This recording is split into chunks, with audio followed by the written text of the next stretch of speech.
Hey, welcome everybody. I'm Chester Elton. This is my good friend and co-author, Adrian Gostick. Wave to the crowd, Adrian. Thank you. I'm not allowed to say anything. I'll just wave. There you go. Exactly. Hey, listen, and we're delighted that you're joining us again for a session on an inside look at our new book, Anxiety at Work. You know, one chapter that we've really focused on has gotten a lot of play as we've talked to various organizations and leaders is this idea of perfectionism, right, Adrian? Exactly. Yeah. And we'll share some slides with you here, and hopefully this all works out here. I guess when we went off, it all went away. So here we go. There we go. So anxiety at work. Yeah. Just a little bit of background for those of you that don't know us and should. We've been writing together for 20 years now. Our work really focuses on all-in cultures, we like to say. What are those elements that really engage, enable, and energize your employees? Under that umbrella, we've written on teamwork and leadership. We published a book last year, Leading with Gratitude. Many people know us of our book, The Carrot Principle. Well, on May 4th, may the 4th be with you, we have a book coming out called Anxiety at Work. And over the next few weeks, we've decided to give people an inside look on each chapter. And today we're going to talk about Chapter 4, how you manage perfection. It's really interesting, particularly in younger people, right, Adrian? We've seen this idea of perfectionism. Now, one of the biggest issues in the workplace is anxiety. One of the biggest things that drives anxiety is uncertainty. And the biggest thing that drives uncertainty is, do I have a job? Yeah. And because you're worried about your job or anxious about your job, you tend to overinterpret things. Wanting to have everything you do is absolutely perfect to the point where it becomes somewhat debilitating. So, Adrian, why don't you walk us through a couple of the principles here in managing perfectionism?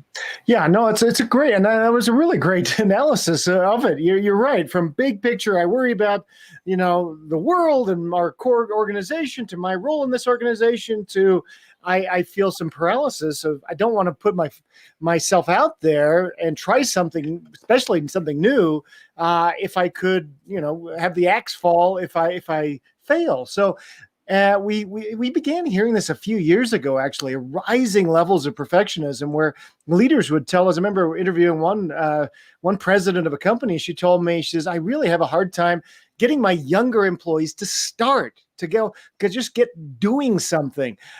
So I love that she had an idea. She actually assigned her new employees. She says, I want you to go interview these 3 or 4 people in the organization, and these are the questions, and this is what I want you to get from them to learn this information. And she says, inevitably, they will want to do it via phone or text. Or she goes, no, you have to actually go in person, and you have to report back. And she says, it was a little anxiety-inducing, but really what it created was this connection. They all of a sudden, they started creating these connection with people.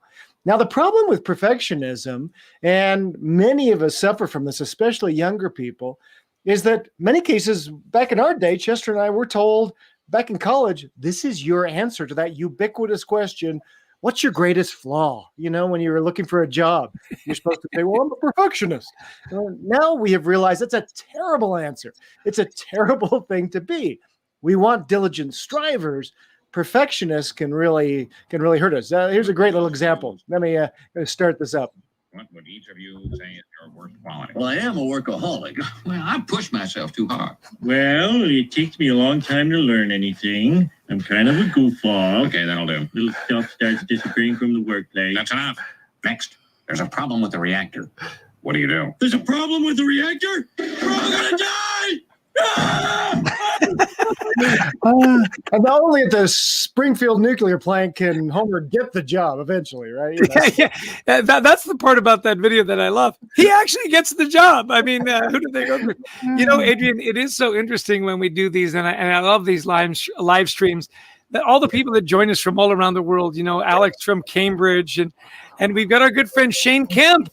He's joining us from London. We've got people from India, and we've got Senegal. We got Alhas from Senegal, and Noshin from San Diego, Sydney from Sacramento.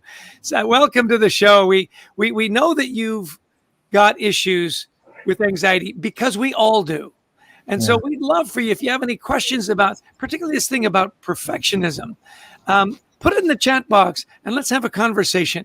One of the things we love about LinkedIn in particular is the conversation, how we help each other out. So don't hesitate to participate. And with that, Adrian, my greatest weakness is I just talk too much. No, hardly. This is awesome, and welcome everybody who's joining us, because this is such an important discussion. This idea of perfectionism. It's interesting. This is something that really emerged in our research as we wrote Anxiety at Work. And what we found is we share this information with a lot of leaders. They go, really? They haven't noticed it, which means, unfortunately, many of us haven't been paying attention. Now, of course, like Chester and I do a lot of work with Intel. There are jobs in Intel where you have to be perfect, right? We're creating, chips. I want my heart surgeon to be perfect. I want my airline pilot to do everything by the book. There are places, of course, where we do have to follow the rules. But in most jobs, we find that, this is paralyzing people, but they don't really know where they can take a risk and where they can't. So a little research from the Harvard Business School here on this. Again, there's a difference between perfectionism and people who are healthy strivers. That's what we want, right? People who will strive. Perfectionism, we find, can lead people to put in actually less effort, not more. They think, well, I'm not going to get this perfect, so why even bother trying? Also, we find that perfectionisms are more likely to be not only inflexible with themselves, but sometimes with others as well. That can be, hold this all or nothing mindset, like either it's going to be flawless or it's a total failure. Often second guessing themselves after they have done some work. And most importantly, perhaps, to believe their self-worth is based on perfect behavior, which of course it's not. So, Chess, I love this story from the book, Anxiety at Work, about an amazing opera singer. Yeah, Maria Callas, known as the legendary, probably the Michael Jordan of opera singers, if we can say that, right? By far the best. The thing is, she suffered from amazing perfectionism. And I say amazing in the sense that perfectionism really is treated somewhat as an illness, right? And she got to the point where everything had to be perfect. Everything had to be on her time schedule. She came to the opera house to rehearse, and there was a world famous pianist that was wrapping up his practice. And she'd say, no, he's done. My time is now. She'd go to get coffee and forget that she was even in her wardrobe carrying a dagger from an opera, a performance, showing up at the Starbucks and terrifying everyone around her. Well, the thing that happened with her is, despite her brilliance, that commitment that she was making to make everything perfect every time became debilitating. And she actually ended her career much sooner than she should have. And I love, in an interview, she said, I didn't lose my voice. I lost my courage. And I love this story because, that's what anxiety does to us. It steals our courage. It steals our confidence. And so we second guess ourselves on everything. If it's not perfect, it's not good enough. Well, oddly enough, the second best singer in the world, Joan Sutherland, she sang well into her 60s. Incredible voice, incredible talent, didn't sweat the little stuff so much. Enjoyed what she did, loved singing. It wasn't so much about the perfectionism, it was about the experience. And you can see the difference, the young Maria having to end her career so tragically early. And then Joan singing well into her 60s. I think there's a great lesson in this story for all of us, is that there's a certain point where perfectionism, there's diminishing returns. And all it does is cause us to be more anxious, more self-critical. And that inner voice that would normally give us strength and courage disappears. Yeah. No, that's such a powerful story. Again, Maria Callas, you've listened to some of her recordings, amazing voice. By 40 was basically done. And it was this perfectionism that just forced, so much anxiety on her, where again, Joan Sullivan continued for another 2.5 decades singing at a very high level. Well, what can we learn from this? And you're exactly right, is that there is a point of diminishing returns that we have to teach our people. If you look at the graph here, and this is from a scientific perspective, it's the number of iterations. At some point here, we have to reach the, and the quality is on the other axis. Great is reached at a certain point, but look at perfect. Is it a little better? Yes, but it requires an infinite amount of iterations to get from good to perfect. And yet we see this so often where, a young person will be submitting a report that's 12 times more detailed than necessary. Why? Because we haven't told them what good enough looks like. That's one of the first things that really is important with a manager. This is what good enough looks like. Really being clear with our people, and also really helping them understand where they can take a risk. You're not threatening your job. This is what smart risks look like. In fact, let me tell you the story of some innovators around here and how we have failed more times than we have succeeded. And you know what we do around it? We treat failures as learning opportunities, and we reward those brave people. In fact, once Chester and I were involved with an organization where we had made a mistake, and they actually had us come up in front of everybody and admit that we had made a mistake, and we had to hang our heads in shame. And do you think anybody in that audience ever took a risk again in that organization? Right, Chess? Never. We've got a great question from Notion Dukelman.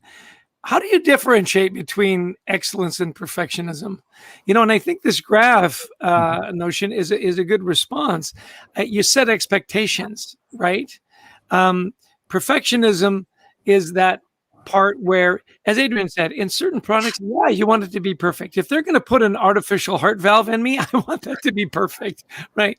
The fact is that most of us never have to deal with that. So excellence, I think, is as we as leaders and as a team, we set the expectations. This is good enough. This is excellent. This is perfection. And, where is good? When is good enough good enough? Right? Because a lot of times, and I love this question notion, is that perfectionism can be the enemy of getting stuff done. Yeah. It paralyzes people, and they end up staying up all night to get that extra 2%, as you see on the graph.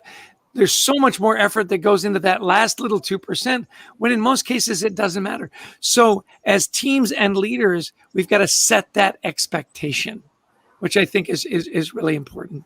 Absolutely. Yeah, well said. And also, checking in regularly with people too, to let them know, what's going on. What are you facing right now? What's keeping you from going? Because I'm noticing it too with younger employees, is that you may give them an assignment, a week goes by and nothing's happened. And 2 weeks can go by, and 3 weeks if you do not intercede as a manager. One of the simple things you can do is check in Monday morning. Okay, so what you got on your tap this week? Okay, so what's holding that project up? Let's talk about that. Okay, this is the expectation for it, because if people feel like, again, it needs to be perfect, and so many do, and they're not talking about it, there's a very good chance they're not going to get started. Another little trick we heard. Now, we interviewed lots of different senior leaders and psychologists and others on this subject. Some of the senior leaders told us, this is a really big problem. So one sales leader told us, she said, I team my perfectionists up with people who just get stuff done. Like I had a young salesperson. She was just turning in these sales reports that just weren't necessary, with graphs of her sales mix and this, that, and the other. She goes, I just wanted her to do more cold calling. But I could tell she was putting in, 20 hours on this thing. And I tried to tell her that, but the employee kept saying, no, I like doing it this way. I finally teamed her up with another employee so they would have to turn in their reports together. And this employee I knew would not stand for that, and they didn't. And so they just started getting stuff done. And she said, I kept praising this younger salesperson, Sarah, Oh my gosh, thank you so much for getting this in. That's just enough. And I started to teach her this was enough, but I teamed her up with a big dog who was willing to take risks. Right, Chess? Absolutely. I love what Joe put in here. He said, perfectionism kills innovation and it stifles momentum. In fact, it paralyzes momentum. But, Christopher King makes this great comment. He says, knowing how to live with imperfectionism, which I love that. Hashtag, wait, let's see if it trends. It helps me be more relatable. I love that because, as leaders, when we admit that we're not perfect, and that sometimes good enough is good enough. Anxiety is part of my journey, as it is for all of us, right?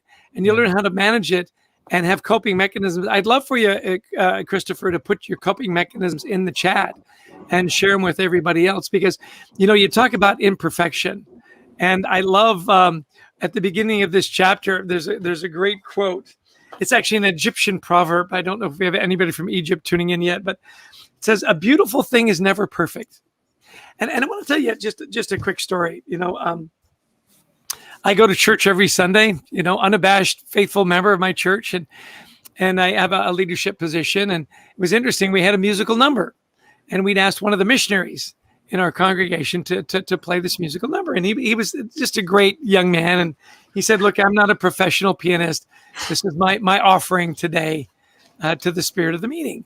And he got up, and actually he was much better than anybody expected, and it really was beautiful. And there were a couple of obvious little mistakes. And, he powered through, and at the end you could just feel the room lighten up and people could feel the spirit.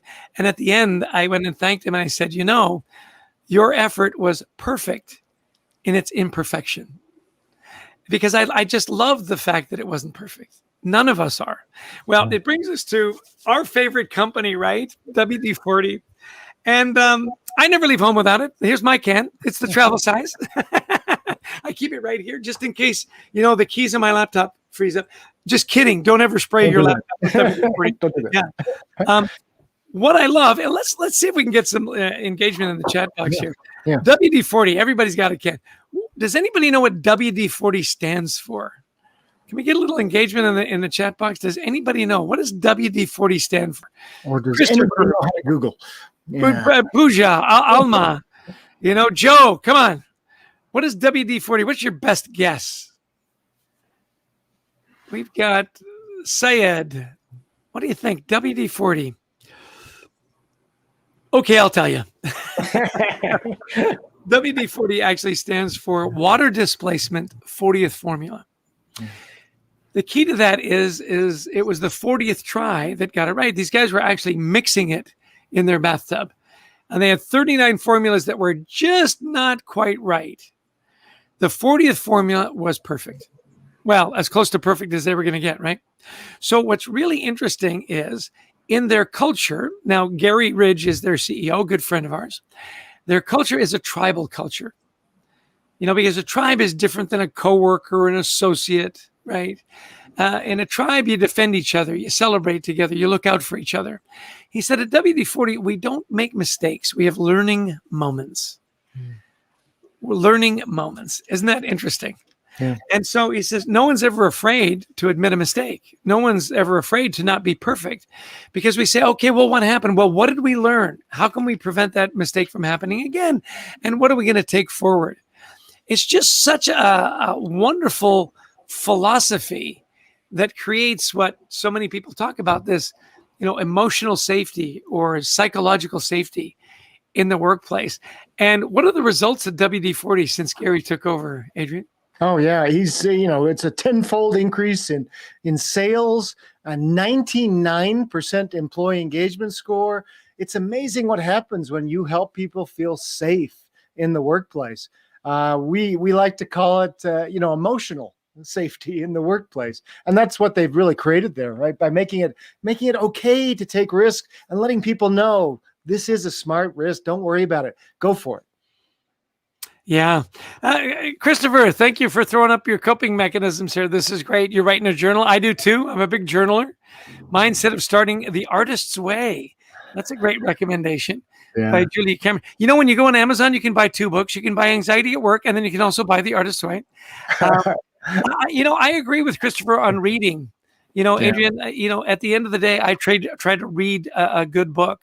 Yeah. And boy, it does settle the mind much more so than scrolling through my phone. Yeah. Or watching Netflix. Yeah. Or watching Netflix. Yeah. Yeah. So Well, let me tell you one more story here. I think this is great.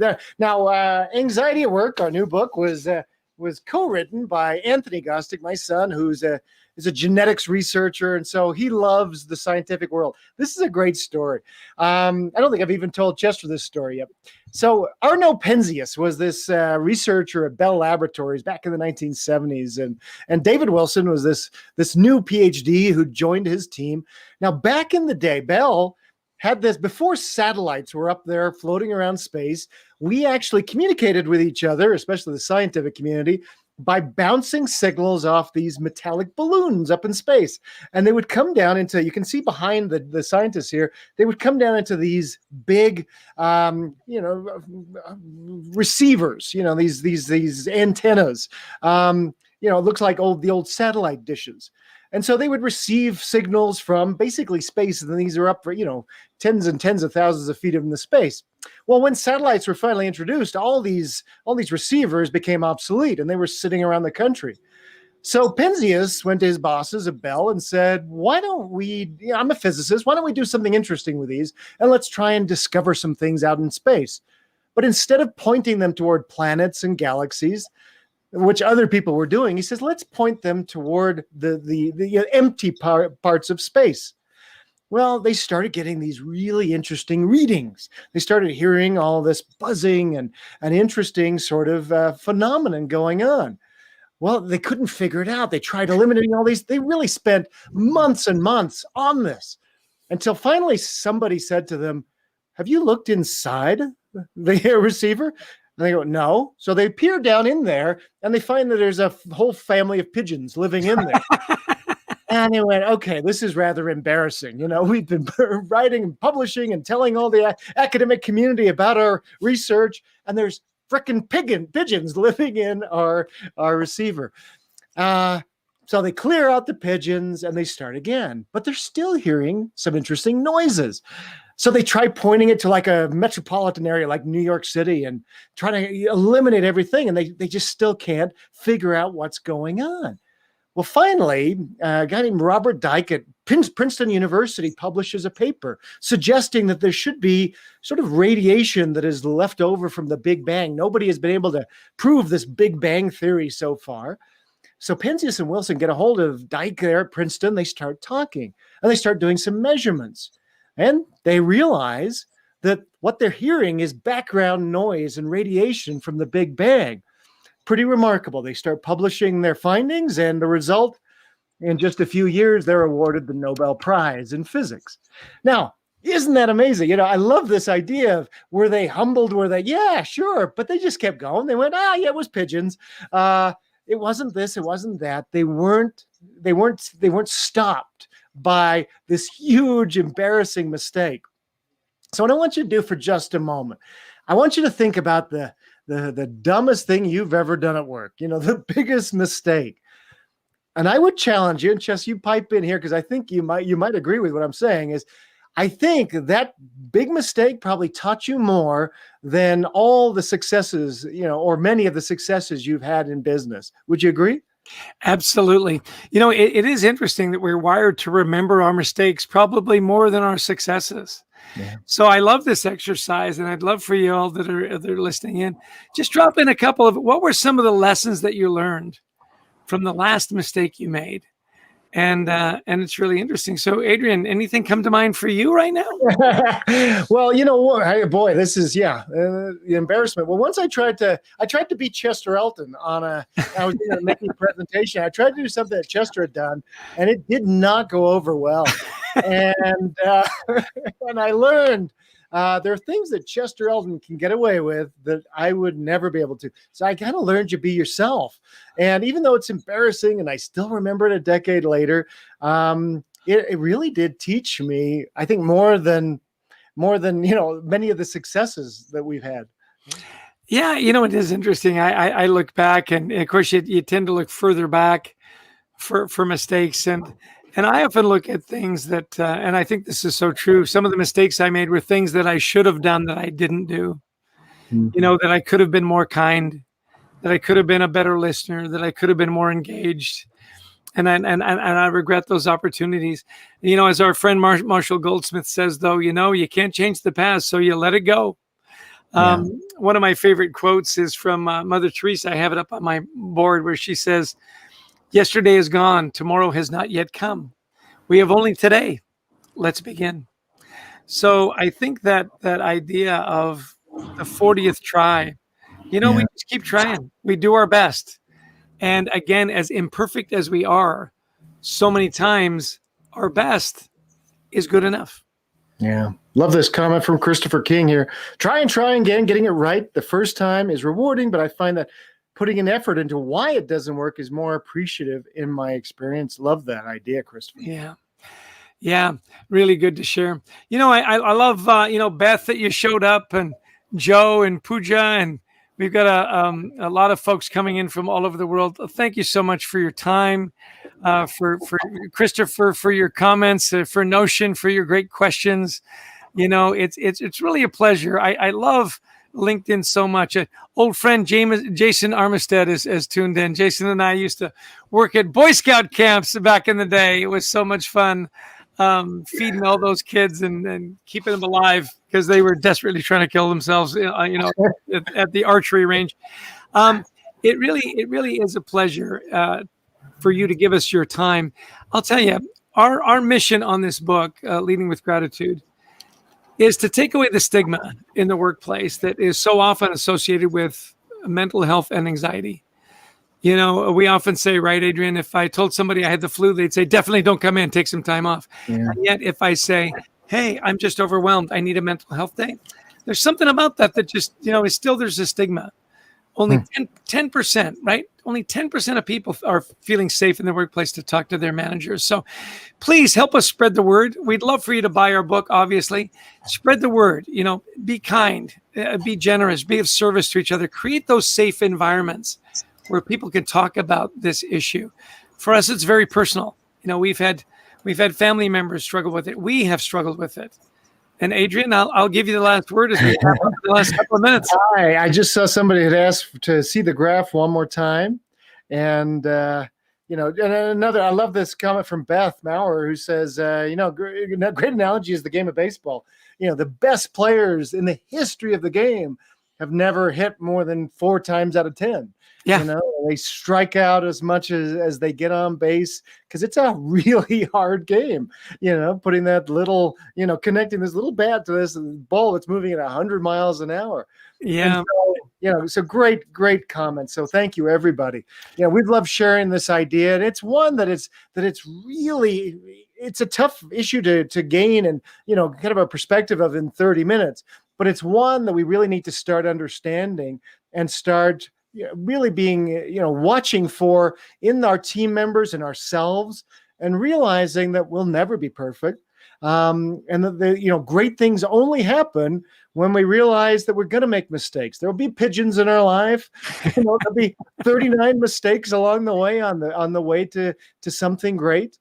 But by the way, you know, they keep working on the WD-40. You know, they still have an R&D team. They're still perfecting. They're still making it better. You know, let's not get stuck and let's just start creating. I think it's a great message, right, Chess? Absolutely. Well, listen, thanks again for your time. We really appreciate it. Help us remove the stigma of anxiety at work. Let's create better workplaces that are more kind and understanding. And we hope you'll join us next week for the next chapter, which I think I'm going to have to look it up to see which one that is. I think it's 2 weeks from now, but yeah, 2 weeks from now we'll share, the next chapter on finding your voice. So look forward to that. Thanks, everybody. Take care and be well.